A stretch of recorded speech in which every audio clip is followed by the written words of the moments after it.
is EAN TV, your one-stop TV space for conversations around EAN TV, your one-stop TV space for conversations around nature, societal issues, education. Is EAN TV, your one-stop TV space for conversations around nature, societal issues, education, business, and innovation. EIN TV, educative, innovative, and nature-centric.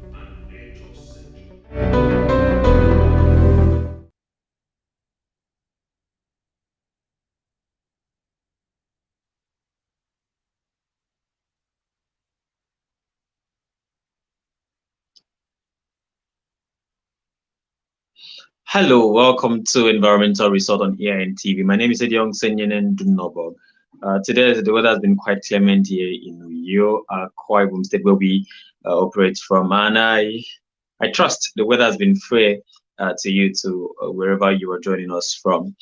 And I want to believe too that you understand that the climate change is actually very critical at this point, and we do not have time on our sleeves to still wait not to take action to see that we cushion the effect and the impact of climate change. Well, about last week, I had made a promise. Last week I had to skip on this series, and we had to celebrate the women, and of course, it was the International Women's Day, and I brought in a very fantastic lady. Uh, Evelyn Wandaka from Kenya, who came in to share her thoughts on celebrating women, and especially with regards to climate justice and stuff, especially in the lenses of a woman. And then she shared some quite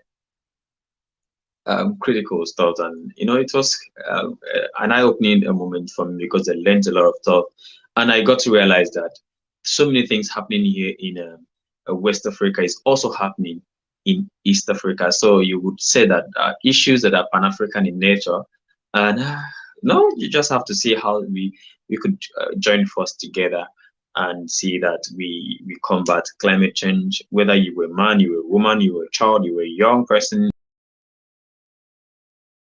ever.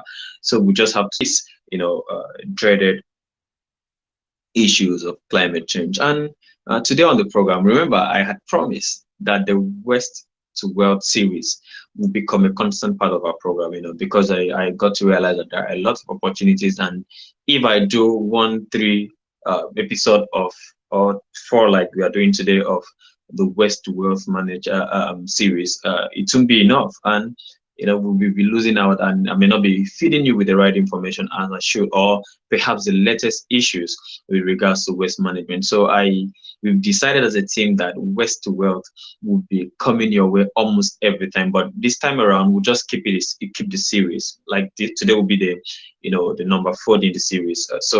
But as time goes on, we'll be sharing you, but do not forget that we'll be keeping to the series. So today on the program, West to Wealth series returns.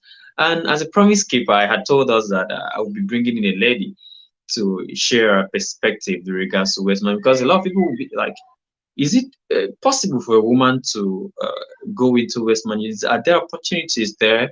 What can a woman really do with waste and stuff, with these gender sensitive stuff they do around women, they call them the weaker vessel and stuff. What strength do a woman have to, can the woman stand the smell and stuff? So, but today I had to, do my research, and fair enough, I got with me today a very beautiful lady. She works with Well of Science, and Well of Science is one of those waste management companies that are here in New York, Akwa Ibom State. And she's quite vested with the issue of waste management as a lady, and a young lady at that. So, ladies and gentlemen, I present to you Mbetobong John. Mbetobong, you're welcome to Environmental Resort.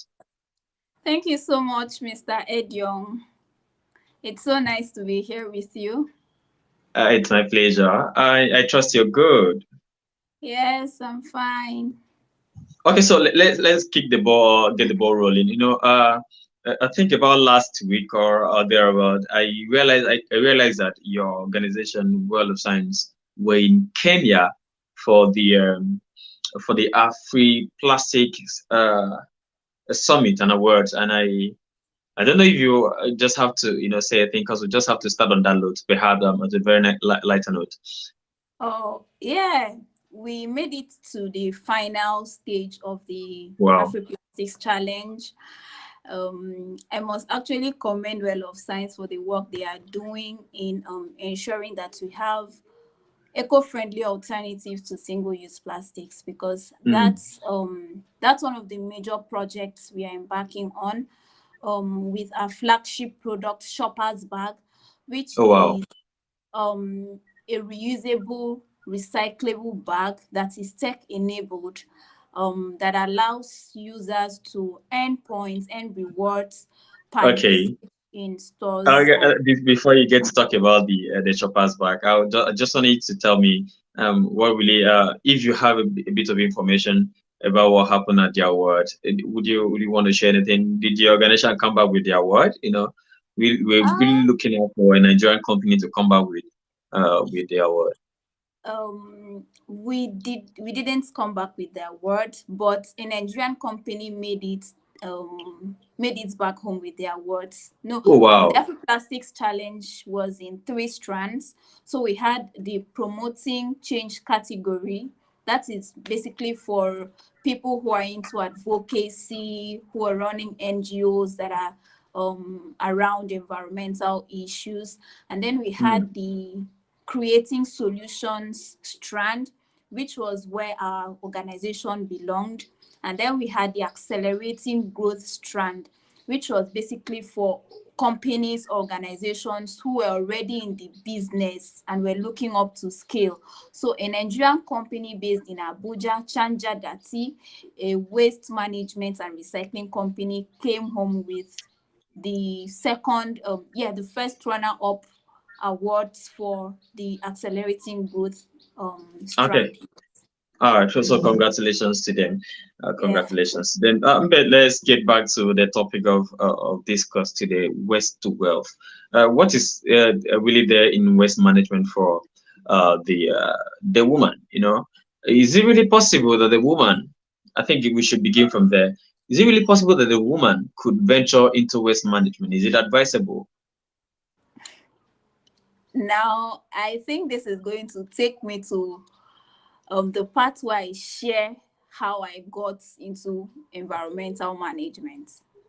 I was actually inspired by a post that was made by 111112 Foundation in 2020, just as we were getting back on our feet from COVID, where Hmm. Adejoki Lasisi of Planet 3R was celebrated as the winner for the African Green Grant. And prior to that time, I didn't know so much about environmental management in the lines of waste management, recycling, and stuff like that. So, but when I read that post on Instagram, I had to go to Planetary R's page, and I saw the amazing work this woman was doing in Ibadan. Taking water sachet, that's the most discarded type of Waste, yeah, single-use plastic waste. plastic around us. Yes. And she was making amazing stuff from that. I could understand that we could use PET bottles, right, to recycle, but I would never have thought water sachet could be useful in any way. And it was when I checked her page, I followed her and saw what she was doing.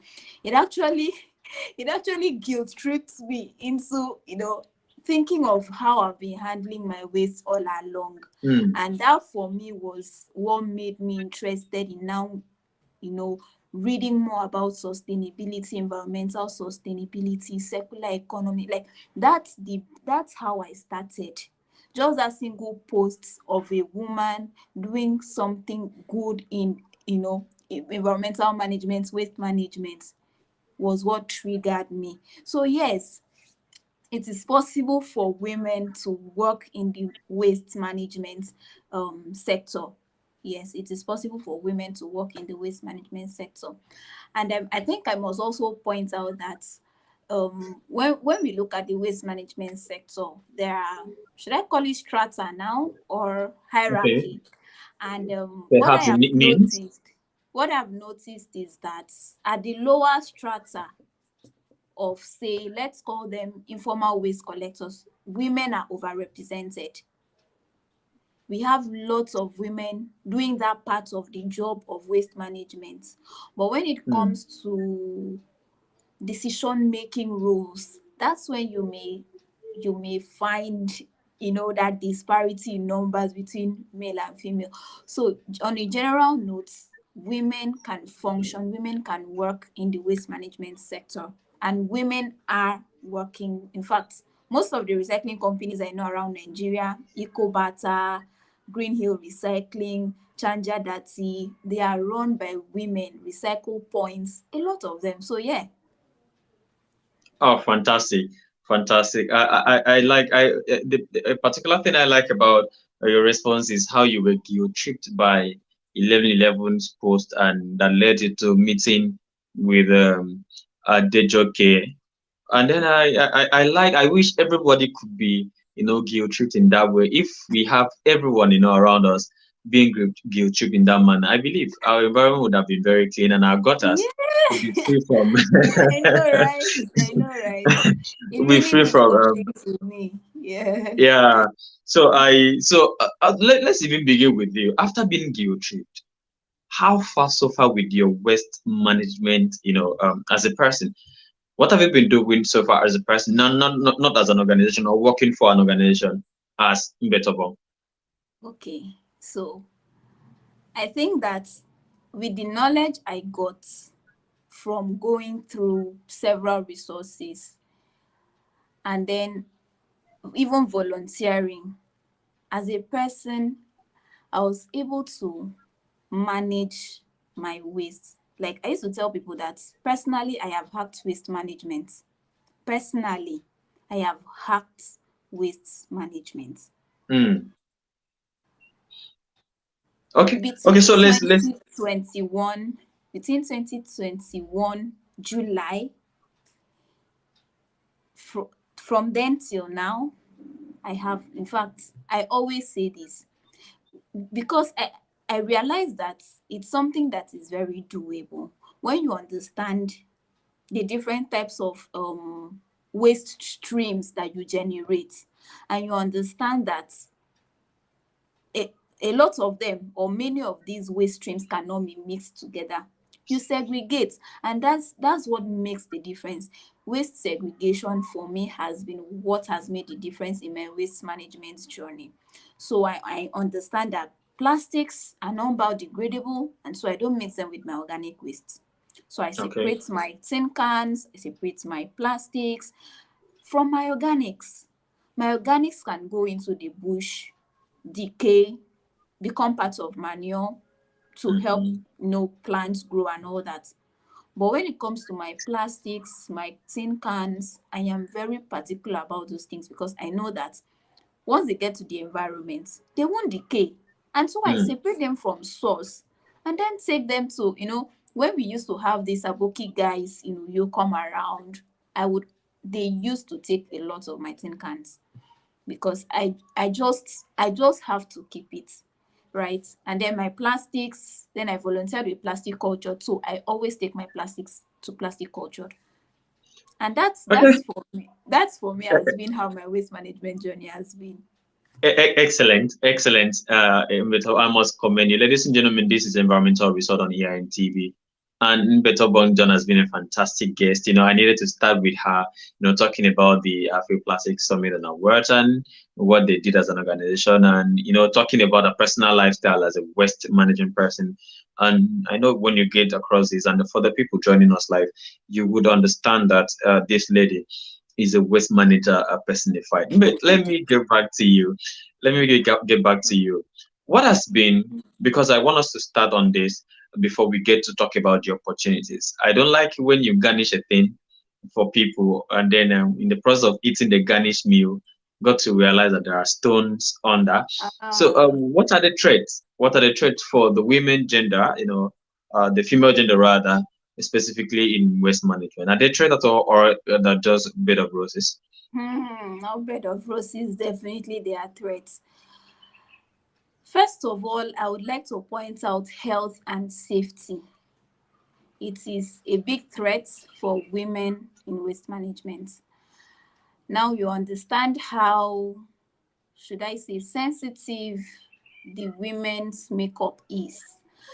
And just in February, I was privileged to undertake a waste characterization study at the central landfill here in Uyo.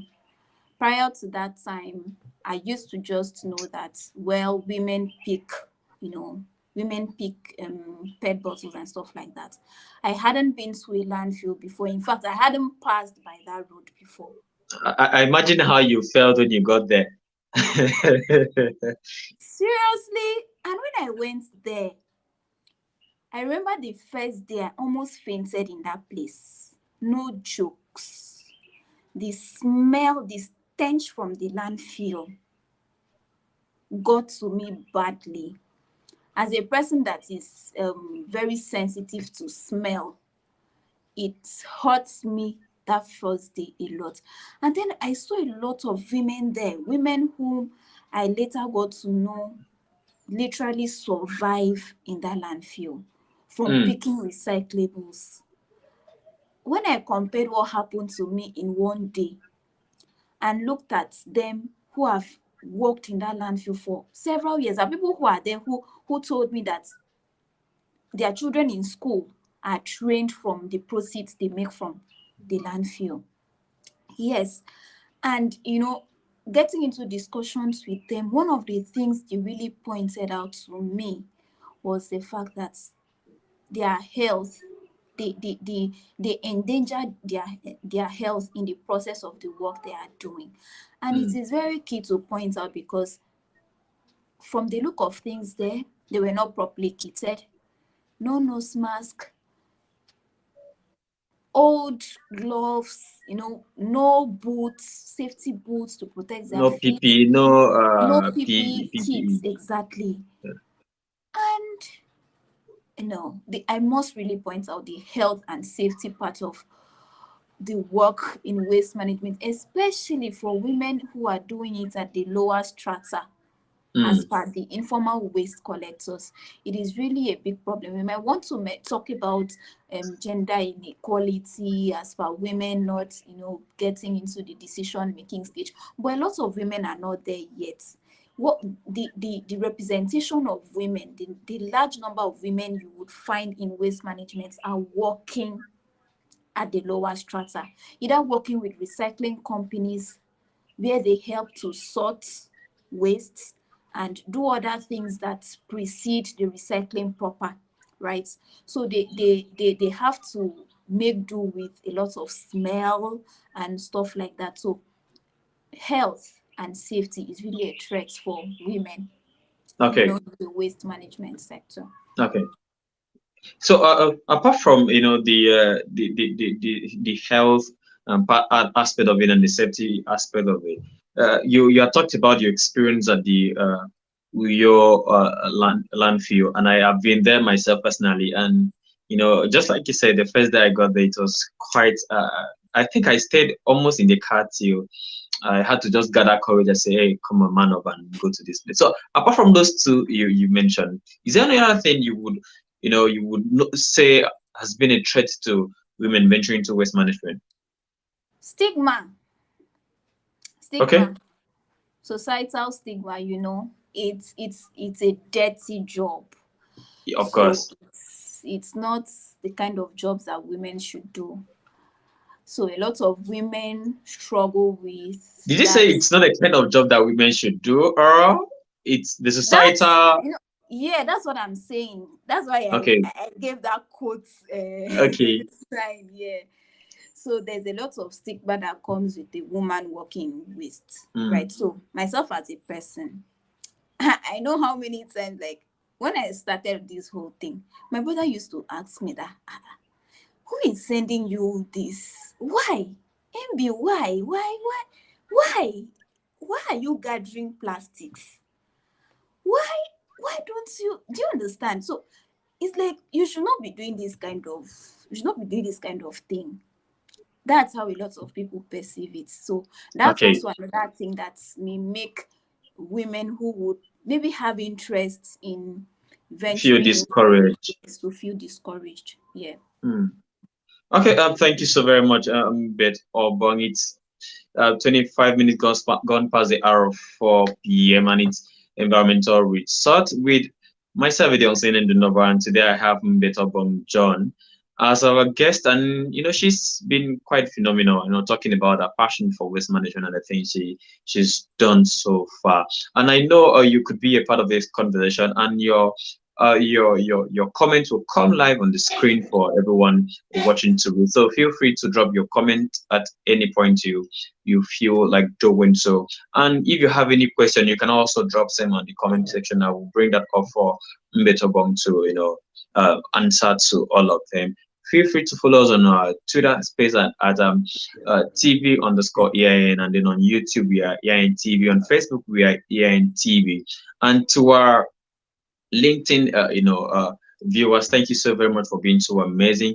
And do not forget that this series has become a part and parcel of what we do. So, Mbetobong, I get back to you because I had promised that we are going to be running for just 30 to 40 minutes, and we are almost 4 minutes away from 30 minutes. We started this conversation. Now, let's get to the opportunities. What has been the journey so far? Is this something you truly want to continue? What are the opportunities for women in the waste management sector? From the first question, is it something I would like to continue? Of Okay, course, yeah. I feel like left to me alone, I don't know what would have brought me to waste management, but somehow environmental management as a whole found me, and I'm here to stay. Right. And are there opportunities for women? Yes.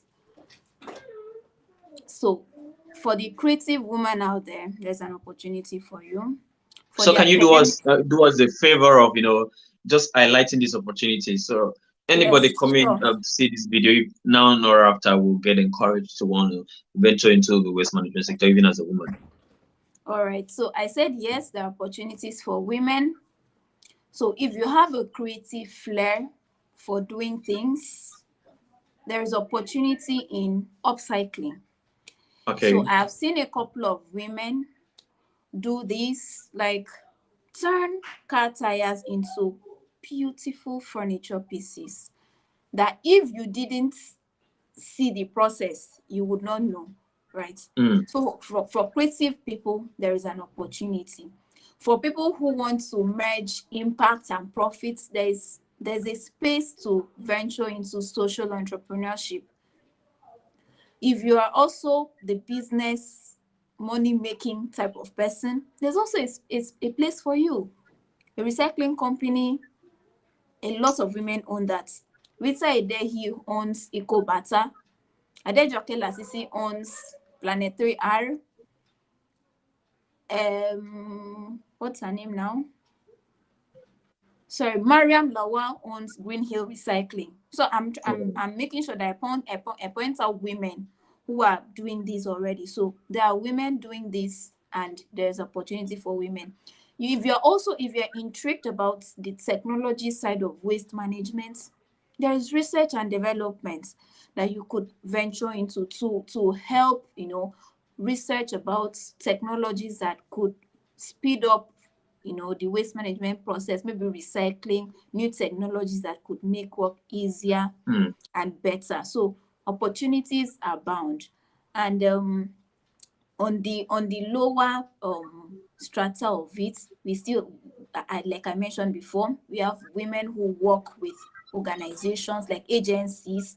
So in most of the times you find them doing the sorting, you know all those kind of jobs that help to fast track the recycling process. So women are already doing it, and there is room for women to get into it. As a matter of fact, a lot more women should get into waste management, because waste management affects everyone and affects the women also. So it's not, I feel like waste management is actually something for everybody.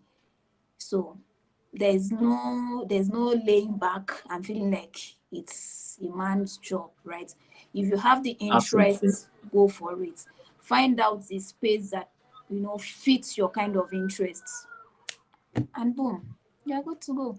Yeah, good to go. I like the fact that you said that waste affects everyone and not just the women, and so everyone should get involved. So I must appreciate you for your sincerity. Now let's get back home because they say charity begins at home.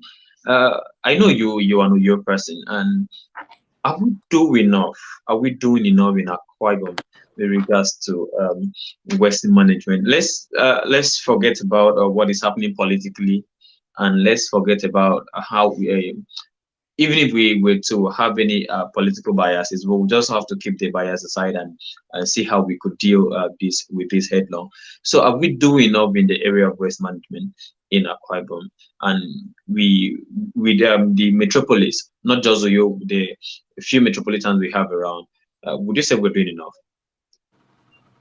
First of all, I would like to say that Akwa Ibom State has been named the cleanest state in Nigeria for 4 consecutive years now. Absolutely. And while in comparison to other states in Nigeria, that flies.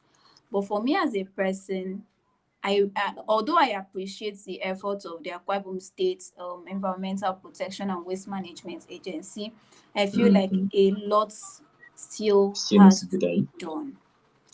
And I say this because people are very lackadaisical when it comes to the way they manage the waste that they generate. It is very easy for people to just throw their waste out of their vehicles. And I'm like, in a metropolis like Uyo, we should be clean. You get to certain streets, certain roads like IBB, like Atiku, and the rains are coming, Edion. The rains have started. Hmm. And you know what that means. You know how it usually is. So Akwa State has tried actually, but a lot still has to be done. And I think that we can't get to where we want to get to if the people's minds are not reoriented, right? People need to understand that waste management is not for governments, it's not for sanitation day, it's not Mm-hmm. for local governments. I feel that we have a responsibility as people, like as a person. I am responsible for what I generate. So Of if we course. have a lot of people thinking in that direction, I think Uyo, with how far Akwa Ibom State has gone, right, following the indexes, we would be in a much better place. And if Mm. the Akwa Ibom people watching me, I want to implore us that we can do better. Do it takes a little action of one person and maybe 10 more people doing the same thing to create a change, Of right? course. So from as little as not throwing your Coke bottle from your car or dropping your water sachet on the street, from as being conscious as that, we can make a difference if as a people we understand this and act upon it. Thank you so very much, Mbetobong. I must say that it's been quite a phenomenal talking to you today, and I do hope that the female folks are learning from the things you're sharing, and of course even the guys too are learning. And when we come back from this break, I will have to ask you a few things and possibly how we could provide solutions to these things happening around us. So let's get on this break. This is ENTV, your one-stop TV space for conversations around nature, societal issues, education, business, and innovation. ENTV, educative, innovative, and nature-centric.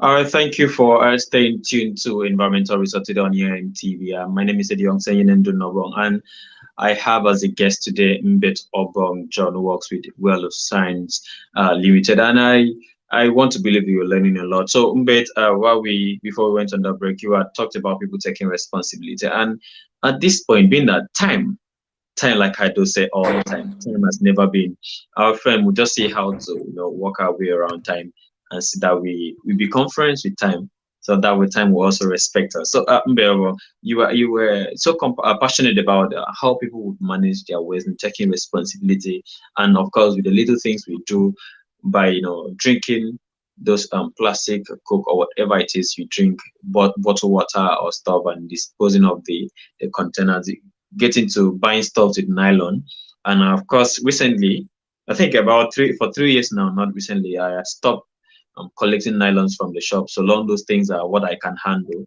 So so they look at me as being stupid sometimes, but I know exactly what I'm doing. And I will, if I have the opportunity, I get to educate people around me. If this thing is what you can go with your hands, or you can even go with the nylon. I mean, sorry, your own bag, like what you guys produce, go with it to shop, and by that you are doing a whole lot to save the environment. So, Mbero, what are those things? We've talked about the opportunities, the threats. Before we wrap up today, I would like you to just make your submissions, or the things you would want to, or raise advocacy if there are any, the things you would want to see come into effect, either by the government or by the people. What are those things you would love to see? Perhaps not just providing solutions to the many challenges around the environment we are facing. As a person, I'm very big on leveraging education to drive the kind of change that we want. Mm, And I think that part of why we are, doing the things we do is because we do not have that knowledge. So beyond waste management, a lot of people don't even know that waste management exacerbates the impact of climate change, right? yeah, So a key place to start from would be education. of course, And so I think that the government has to find a way of integrating environmental education, climate education into the curriculum of schools from primary to tertiary, of course, so that these things become ingrained in us, so you don't have to explain and over explain, you know phenomenons, issues and stuff like that, so that the generations that are coming up, can already have this knowledge, can grow with it. Because I feel like if we have a lot of people, with the knowledge that we need, it will make work a lot more easier. So number one, I highly recommend integrating environmental education or climate education into school curriculum.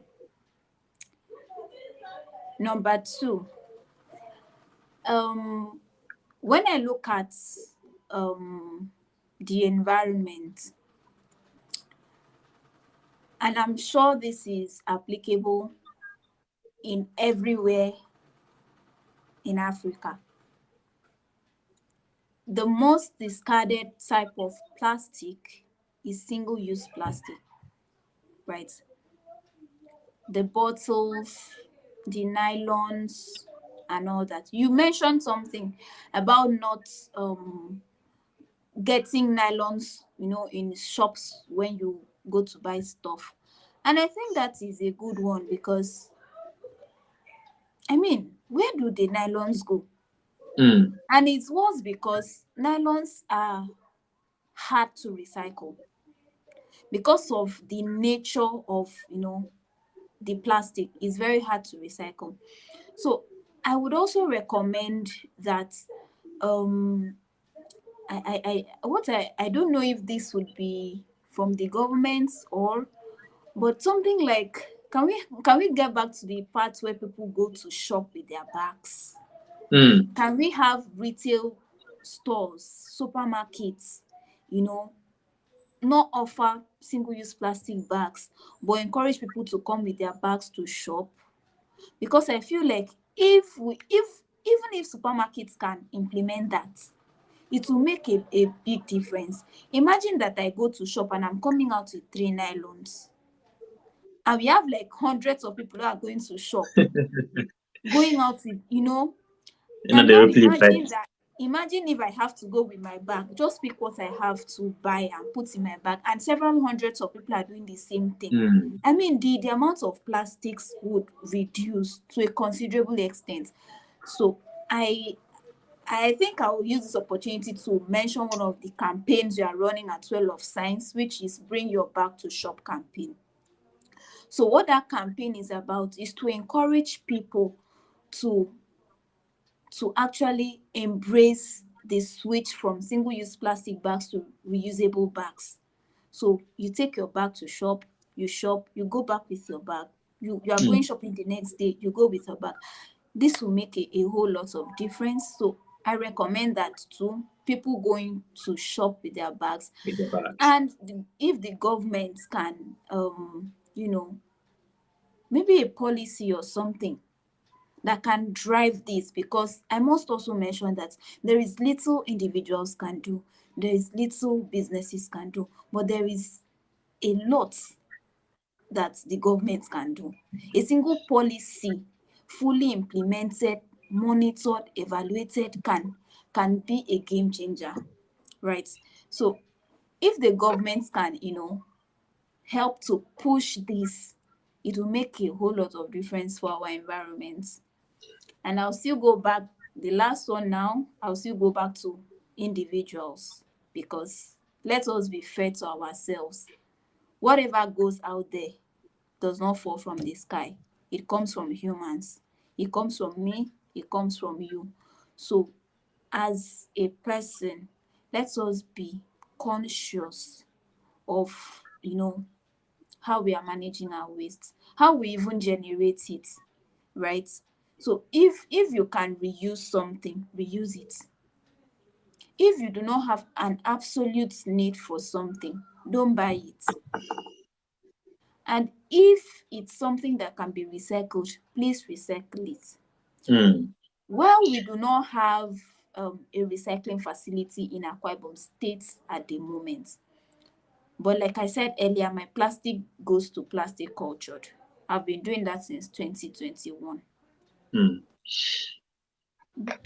Separate your plastics and give it out to organizations like Plastic Cultured, right? So you, at least when I do that, I do it with the satisfaction in my conscience is that my plastic does not end in the landfill. Like, Mm. it's going to get to a place where it can be managed properly, and that is satisfying for me. Thank you so very much, Mbetobong. I don't know how to, I don't know how to thank you enough for sparing your time to be a part of this conversation today. And then you've shared quite amazing stuff, fantastic ideas, and I believe if implemented or even adopted by the government, by the people first, and then the government will do their part, I believe it will go a long way. Everybody generates waste, and then at some point, not even at some point, I believe everyone should also, as you generate waste, you should also take responsibility of the kind of waste or whatever quantity of waste you generate. Thank you so very much, Mbetobong. I hope to have you some other time when the need arise. All right. It will be my pleasure. All right. I have to do have a fantastic day ahead of you. Thank you for coming on Environmental Research. Thank you so much for having me. All right, guys. So today we've been privileged to have Mbetobong John of Well of Science come to share experience with us, and and she's been quite phenomenal. And at some point, she got so emotional, talking about how we generate waste and we do not take responsibility. So I want to implore you to that whatever it is you are doing, whatever kind of waste you're generating, you should you should take responsibility. And by taking responsibility, those waste will not end up in the landfills. Those waste will not end up in people's farms. Those waste will not end up in gutters. And those waste would not block our gutters and waterways, and there will be no flood. Do not forget that not long ago we were shouting about River IBB for those of us that are in Akwa Ibom, Uyo precisely. So imagine if we had taken responsibility, there wouldn't have been, perhaps a River IBB, or if there would have been, maybe to some extent, would have been a bit minimal. But we just have to take responsibility. Before we call it a wrap for today, I just want to read out something to you. I'm reading and not mine, and it's from the I think UN Women. It says that estimates suggest that by 2025, the world cities will produce 2.2 billion tons of waste every year, more than 3 times the amount produced in 2009 rather. So are you worried by that? 2.2 billion tons every year and in every city. How are we going to manage this if we do not take responsibility? Ladies and gentlemen, that will be the size of our show today. I just needed to bring that to you so that you would, want to give it a thought. Once again, I would like to say a very big thank you to Blue Green Initiative for Sustainable Development, Climate and Sustainable Development Network, and Pan-African Climate Justice Alliance, who has been our constant support. Again, I would like to give a very big shout out to Stream 360. We had a fantastic outing last week rather. It was as a result of the role Stream 360 played. Kemini Jacobs of Stream 360, thank you so very much. And thank you once again to our guest, Mbetobong, who came to join us, share our views. So you, as a lady, there are opportunities for you. Irrespective of the threat, there are loads of opportunities. So go out there and make sure you leverage on them. And while making money, you're also saving nature, saving the environment, and you're also, in the end, contributing your quota to combating climate change. My name is Sedi Onsingen Dunobon. This is EAN TV, and we've been on Environmental Resort. Good night.